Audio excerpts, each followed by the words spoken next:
Great morning, everyone, and happy Sunday. It's our third week together, and I pray that this message encourages you. Let's dive in.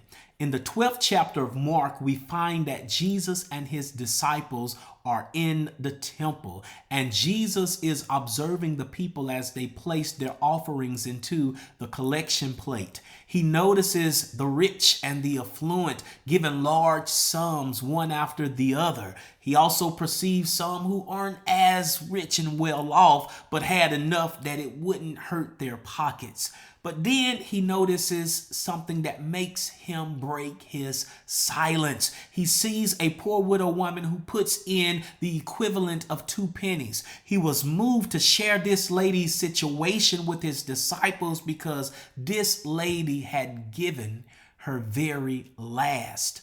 Let's consider this for a topic. God sees, God knows, and God cares.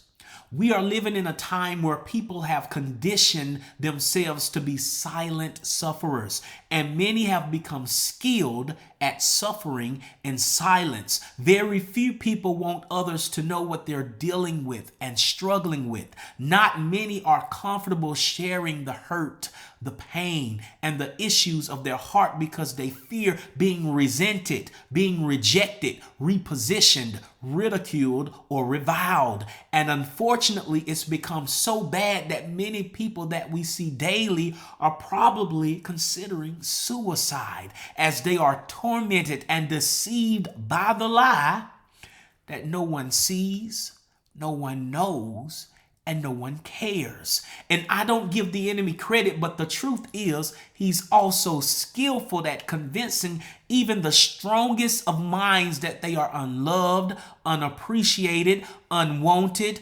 undervalued, unimportant, and unappealing. But the devil is a liar, and you know that already. When we revisit the text, we don't know the state of mind of this poor widow. We're not given details on how she presents her gift. But if she had also been conditioned by society to mask what's really going on in her life, I'm sure she didn't want others to know that 2 pennies was all she had to her name. And many of us have acquired similar tendencies. For example, someone asks us, how are we doing today? And we conditioned ourselves to respond, we're good, we're okay, we're blessed, we're highly favored, we can't complain. And sadly, we've become so accustomed to responding like this and speaking things that are not as though they were that we actually find it exceedingly difficult just to tell the truth and say, man, I'm hurting, I'm feeling broken, I need some help, and I feel like I'm about to lose my mind.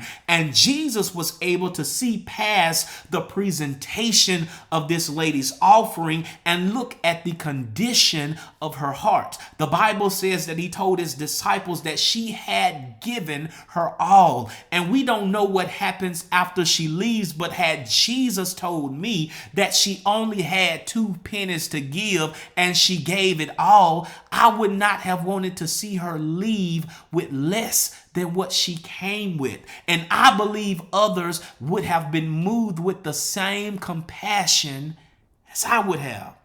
And even now, just as Jesus was moved to speak about this young lady's selfless sacrifice to his disciples, I believe God is also whispering in the right people's ears who have the means, who have the resources, who have the connections and the know-how, and who are willing to be a blessing in all of our lives. Don't be deceived by the enemy. You are not a mistake. You are not an afterthought. You have not been forgotten. And guess what? You are all over God's mind. He sees you. He knows what you're going through, and he really cares. He really cares about you. Be reminded that the earth is the Lord's and the fullness thereof, the world and we that dwell therein. He is our Father. He is our good shepherd and